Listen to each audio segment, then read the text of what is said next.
the whole of Disney's company is just absolutely polluted with this. This is what Disney is using your money as consumers out there to very heavily financially support. They're not happy until we bow down to it, you see. That's it, Natalie.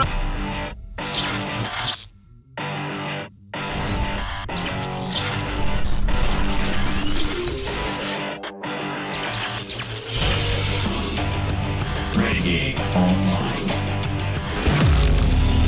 So let's go through this because O'Keefe has some updates. He's had more people coming to him with more stuff from inside Disney. We previewed this at the top of the show. Yes, we all know what Disney has been doing with its LGBTQ programming, especially with trying to go after kids with this kind of stuff because the company's so infected with it. They can't divorce themselves from it at this point. And that's even if they actually wanted to. Some of the folks inside Disney who have been very disgusted with all this have started sending James O'Keefe a lot more things that they can get their hands on. Anonymously, of course, this video is one of them. To the internal communication channels at the Walt Disney Company, Disney sanctioned workshops teaching young children the ways to be gay and bulletin board for Disney employees into the poly swingers lifestyle, a series of Disney-sponsored pride parades complete with naked men on bicycles, and that's just the beginning. First, let's start with Disney internal healthcare policies that allow Disney employees to access gender-affirming care as part of their medical plans. On your screen, you can clearly see that Disney offers multiple ways for their employees and their families to seek what is essentially genital mutilation through their various health insurance plans through their providers that include Kaiser, HMSA, Advent Healthcare, and Orlando Health Cast Advantage. I want to remind the viewers that Disney makes the majority of their sales from theme park attendance and film and television viewership. If you are a Disney customer and or shareholder, you've probably been shielded to the fact that your money is being used to pay for medical plans that actually promote genital mutilation surgeries for their employees.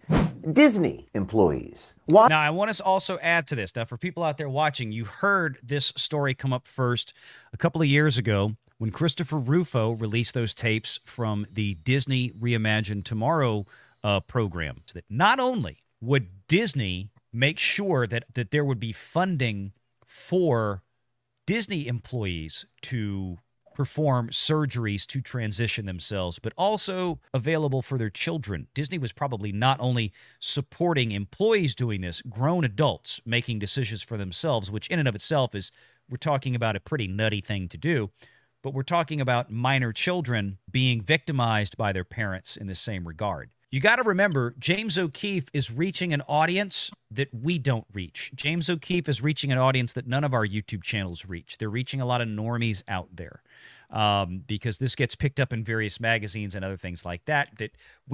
This is going to bring exposure of this situation to a lot more people out there than those of us on YouTube. Why is Disney using your money to chop off or building on additions to their genitals? Is turning their employees into seriously a part of their business model? Now, our OMG investigative team continued to work its way through Disney's tangled web of internal communication networks and came across this gem. The video is called Disney GET. What is GET, you may ask? And y'all can go look this up. Google it, whatever. If Google will let you find it. Disney's GET, Gender Expression and Transitioning. This is actually a Disney program. Authentically Me. Now, we can debate the merits of the word authentically. The video goes on to tell employees that to support them, you need to conform to their wants. This is a tape that I can almost guarantee Disney executives do not want you to see. If you're looking to support a colleague who's transitioning, listen to what they're asking of you and show in your actions that you heard them. Okay, and I want to stop because if y'all are looking at this precious little gem here on the screen and you're thinking, this little cream puff looks a little familiar, you'd be right. He was on the Reimagine Tomorrow tapes 2 years ago, talking about the same stuff. Surprise, surprise. The whole of Disney's company is just absolutely polluted with this. Recuerde siempre que el camino de una persona. It's the first time I've seen this haircut on a guy. I think it's a guy with the shave one side and the. You typically see that on lesbian women, but especially in video games. That's a wig. No, like, that's not a haircut. He was rushing back from the Texas tornado.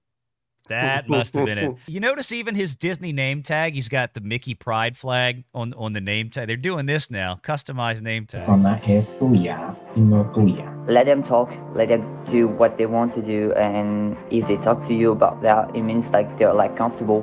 One way to be a good ally to your transgender and non-binary cast members is to use the pronoun and name they have given you. This is what drives me nuts. This whole movement is based around, it's not about tolerance or acceptance. It's about just bending to their will. It's about agreeing with everything they say. That's what the word allyship means, and I hate that term. It's not enough to say, fine, look, what you're doing makes no sense to me.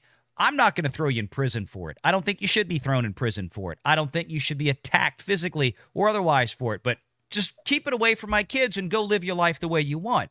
Nobody's going to bother you. But that's not where we are. Now it's... But they're not happy until we bow down to it, you see. That's it, Natalie. It's not about acceptance. It's got to be way past that, you know? Right.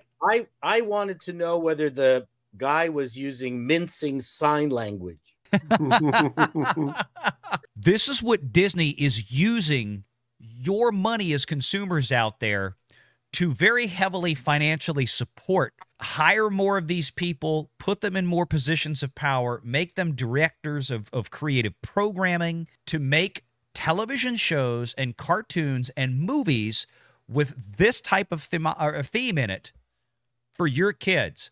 We saw it in Lightyear, although they didn't get everything in there they wanted. We saw it with Strange World, although there was probably stuff that I guarantee you never made it out of the writer's room. They wanted to take it further.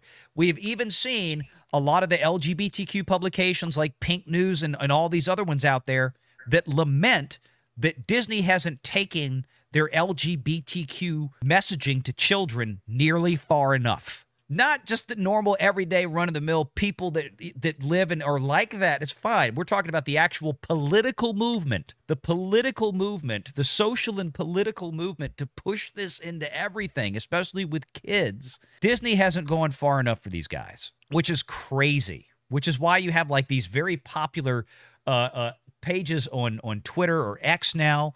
You know, you see them all the time, pop like Gays Against Groomers. That's one of the pages on X that's real popular. It's because of stuff like this. We've seen this. We've seen this across the world. You see it expressed in various cultures. There's the culture, for example, where they take the rings and they extend the women's necks such that if you were to remove the rings around their necks, then they would actually break their necks because the spinal cord has been stretched too far and the vertebrae can't hold any longer. You have these things that happen across the world where people warp and mutilate their bodies.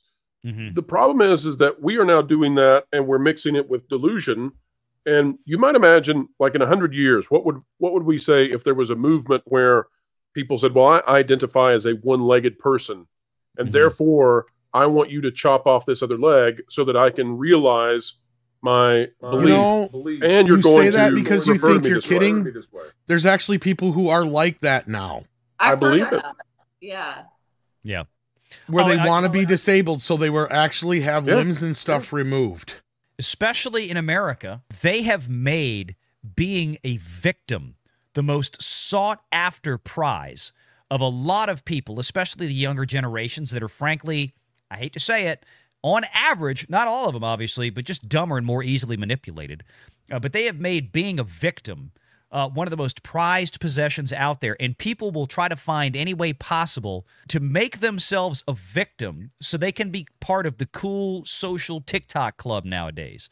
So if that's, well, I'm going to cut my foot off, yes, there are actually people out there, I'm sure these days, that would really do that because, look, let's be honest, you got people out there cutting their dicks off. So why not a foot? I mean, it's like. I mean, if you gave me the option, if you said, here's the two you're going to cut, I'd say, well, I guess go for the leg then. Take the foot. Well, I'm married, so I'm not using mine. Yeah. It's important to be humble because you're going to mess up. Everybody messes up, and what's important is what you do next. Oh, God, make it Yes, you have messed up. If you don't understand something, it's okay not to know. Okay, come on, everybody. Steven Tyler out? No. Who let Steven Tyler out? No, that's an insult to Steven Tyler. Come on. Steven Tyler's Tyler's not a more aged attractive well. woman. Yeah, Steven Tyler's a more attractive woman than this.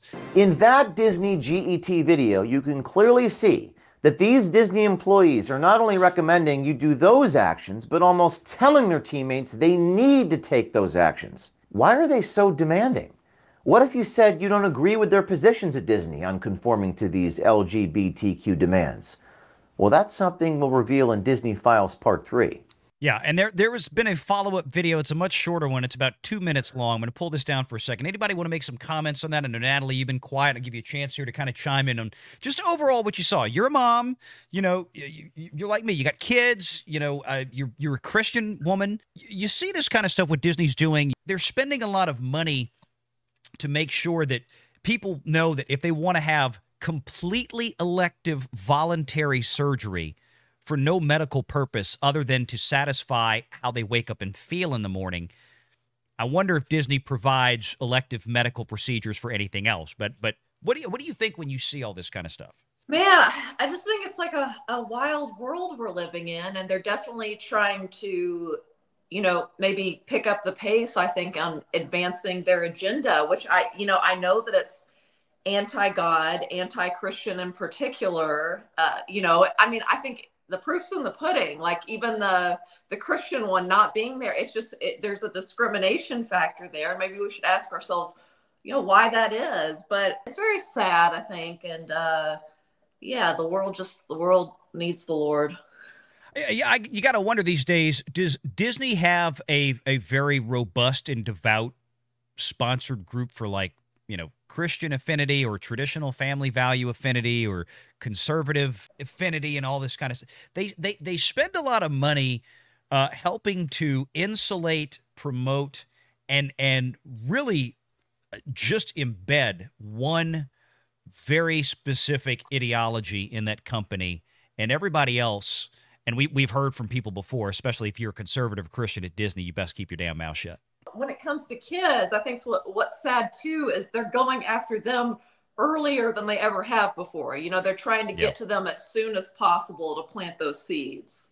And that I find very sad, you know, something that I think we are responsible to kind of speak out against. My thought is we're in a market will dictate the end result. Disney can do anything that they want. Sure. It's dangerous for us to project how we feel, our good memories, the good times we had at Disney World with our children onto this new Disney. In the end, we're not going to change what they're going to, you know, what they're doing. I think it's ridiculous from a business perspective in that I think they're going to lose their shirts. And that's really the bottom line, is that no one should be telling Disney what to do. That I'm completely against that. No, I agree. From like the consequences of their actions. Exactly. No, I agree with you. From a regulatory perspective, I don't believe anybody should tell them what to do with their money. That is up to the shareholders of Disney, the people that own Disney stock. They get to tell Disney, the board, and Bob Iger what the hell to do because they own it. But when I'm talking about from their perspective, like I said, do they spend money on affinity groups for this or that? I'm not saying that they should. I'm saying is they shouldn't engage in any of it. They should just stay neutral. You know, when Disney was successful at its peak, it didn't get engaged in social issues or hard political issues or social politics, social political issues. Right, but they've decided that something else is more important now. We can't do anything about it. They've just made this decision. No, we can't, except for vote with your wallet. And what you brought up is correct. And that's my point of saying all this, is that, as O'Keefe stated in the video correctly, the last 5 years, and we've talked about it here, people ask me about the Disney stock stuff all the time. And the reality is what you saw on the screen from O'Keefe there was accurate. In the last, several years, the S&P 500 performance has been 5 to 6 times that. I mean, Disney has been effectively negative in the last few years versus the S&P being up substantially more in the last few years. It's that bad. And when you have a company the size of Disney, and it's in the entertainment industry, and yes, a lot of entertainment companies have suffered, but none of them are quite like the Walt Disney Company. Like I tell people all the time, you can't compare straight up things like Warner Brothers and Paramount and stuff like that to Disney. They don't have giant theme parks. they don't have giant hotels and cruise ships that generate the bulk of the revenue for the company, right? Disney can throw out a few bombs in the theater and financially they'll still be okay. But if other things start falling apart, that's the issue. But that's the thing here, is that we're seeing that underperformance even with Disney. And now it seems like, I think we're going to find out in a couple of weeks here. The earnings call is coming up in about a week and a half. Not this coming week, but next week on August 7th, Tuesday morning. We'll be here. I think we're going to find out the parks might not be doing as well either. And that's when it's really going to start hurting. And I think the market's starting to price that in, because we have seen Disney stock, again, continuing to underperform. I know the rest of the market has been down in the last couple of weeks. Things are adjusting and correcting, but Disney is still way under that. So that's going to be interesting to see. Make sure you're subscribed to Valiant Renegade and join us every Sunday at 6 p.m. Eastern for the live show.